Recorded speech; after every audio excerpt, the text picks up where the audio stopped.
Me voici en pleine préparation de légumes pour un plat typiquement suisse, mais que vous allez pouvoir préparer dans toutes les régions où vous habitez. Il suffira de l'adapter tout simplement. Bonjour les amis, comment allez-vous?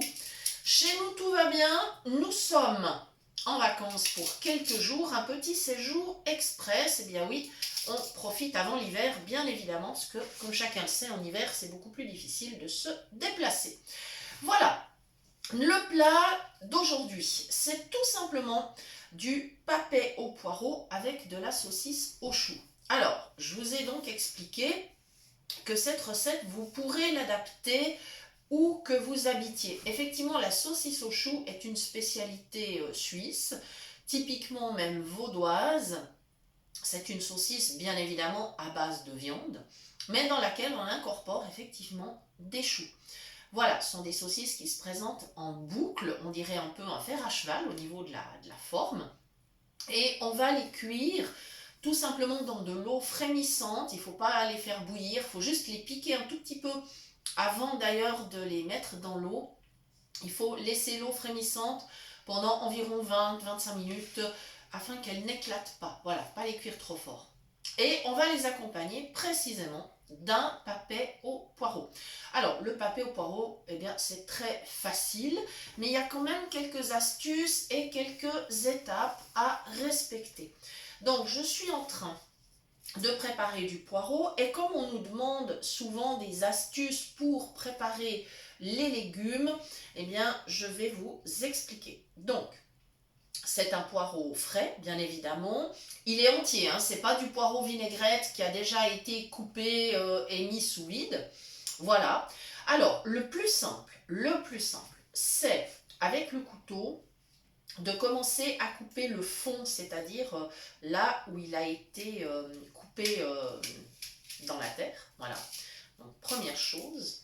Ensuite, il y aura une ou deux petites feuilles de tourre à enlever. Évidemment, là, la saison commence, donc ils sont bien frais, ils sont de belle qualité, il y aura extrêmement peu de déchets. Et comme je vous explique toujours, il vaut mieux consommer les fruits et les légumes de saison, parce que sinon, ça n'a pas vraiment de sens. Maintenant que j'ai enlevé une première couche de feuilles, je vais à l'autre extrémité, il y a le verre et je vais juste couper le bout parce que comme le verre est très beau, il est de belle qualité, je vais pouvoir en utiliser quand même et j'aurai vraiment peu à mettre au compost. Voilà. Alors maintenant avec le couteau, alors si vous voulez prendre une planche, vous prenez une planche, évidemment, il n'y a pas de problème. Moi je le fais comme ça en tenant le poireau dans la main. Je me mets au-dessus d'une passoire parce qu'après il faudra bien laver. Par contre le poireau il a souvent de la terre. Il faut vraiment bien le rincer. C'est très important. C'est pas agréable d'avoir des petits bouts de terre dans les dents. Voilà. Et là je coupe. Voilà le verre. Je fais on va dire des tranches. Voilà.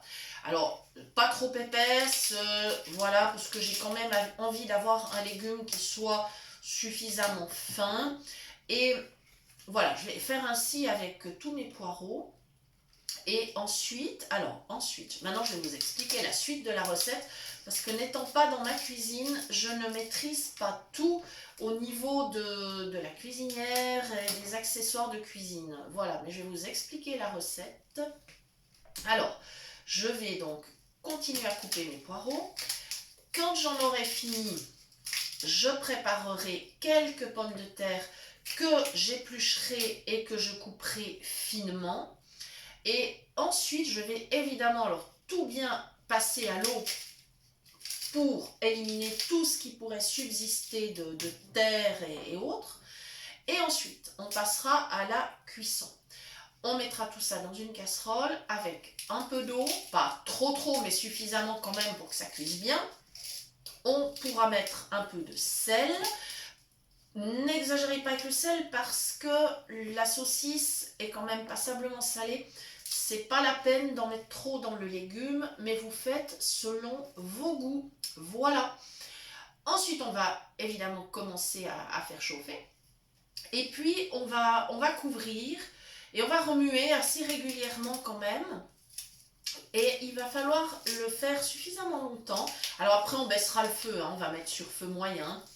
Et il faudra laisser mijoter quand même jusqu'à ce que le légume soit bien fondant. Ça, c'est important. C'est vraiment le secret de ce papé au poireau, c'est d'avoir un légume bien fondant. Ensuite, on va bien sûr égoutter. Hein, on égouttera très bien pour qu'il ne reste pas trop de liquide. Il faut savoir que le poireau rend quand même pas mal d'eau pendant la cuisson. Il va diminuer donc de volume, hein, bien évidemment. Et ensuite, on pourra ajouter un peu de poivre. On pourra, alors si on souhaite, mettre un trait de crème. Alors, il y a des gens qui disent non, on ne met jamais de crème dans le papé au poireau, et il y en a qui en mettent. Alors, chacun fait comme il veut. La cuisine, c'est de la créativité, et chacun fait comme il veut. Et par contre, le secret, l'ultime secret du papé au poireau, c'est d'ajouter tout à la fin un tout petit peu de vinaigre. Je vous conseille soit un vinaigre de vin blanc ou un vinaigre de cidre, mais vraiment un soupçon, on va dire l'équivalent d'une cuillère à soupe, hein, pas plus, voilà. Et ça, c'est vraiment le secret pour avoir cette petite acidité qui va compenser, on va dire, le côté un peu gras de la saucisse. Et là, on pourra ensuite le servir. On posera le papé au poireau au fond de l'assiette, on ajoutera la boucle de saucisse par-dessus. Ça fera une jolie présentation. Et c'est vraiment quelque chose qui est très bon. C'est un bon plat pour les journées froides de l'automne et de l'hiver. Et là, aujourd'hui, c'est pluvieux, donc ça convient, mais on ne peut mieux. Voilà. Ensuite, je vous expliquais donc que vous pouvez, quelle que soit la région où vous habitez, vous pouvez adapter cette recette. C'est-à-dire, là où vous ne trouverez pas de saucisse au chou, vous trouverez certainement dans votre région une variété de saucisses typiquement de chez vous. Et vous pourrez donc adapter cette recette.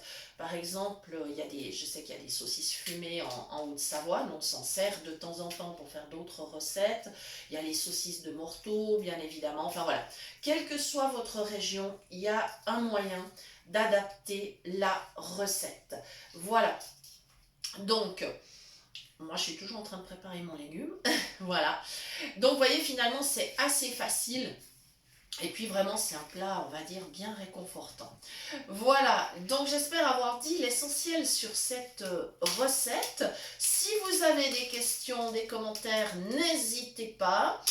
Mettez-les nous sous la vidéo ou alors sur notre page Facebook. Il n'y a pas de problème. Nous sommes évidemment aussi toujours joignables sur notre adresse email cuisinepratique@mail.ch.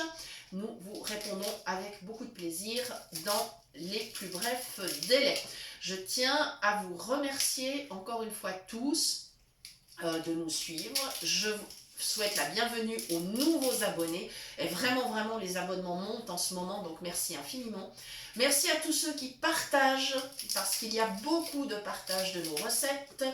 Et pour ceux qui ont manqué les premières recettes de la chaîne, nous sommes en train de les repartager petit à petit sur nos pages Facebook. Les deux, c'est-à-dire Cuisine Pratique pour les non-voyants et Cuisine Pratique sans gluten. Et on est en train vraiment de tout repartager. Donc vous avez vraiment l'occasion, si vous avez des difficultés à les trouver sur YouTube, vous allez pouvoir retrouver tous les liens. Et comme promis, bien sûr, nous vous ferons un listing dès que ce sera possible. Mais c'est vrai qu'en ce moment, nous sommes pas mal occupés. Voilà, merci de nous avoir suivis. Et je vous donne rendez-vous très bientôt pour de nouvelles idées cuisine.